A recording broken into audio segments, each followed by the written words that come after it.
Texas is a very diverse state. It's what makes Texas so great. Always has been. We're this big mashup of all these different people and cultures. That's why we have some of the best food and the best music, right? And the best culture.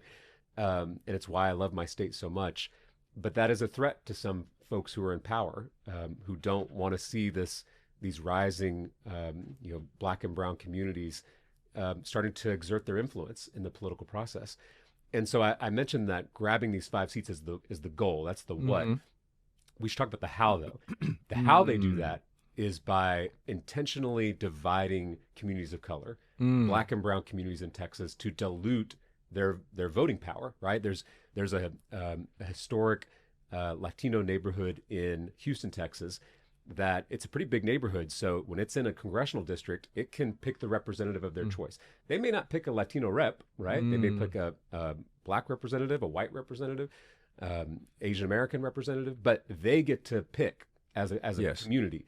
But now this new map divides that community in half and then takes both halves and draws them into white rural areas, which now have a bigger say. So you've watered down their voting power.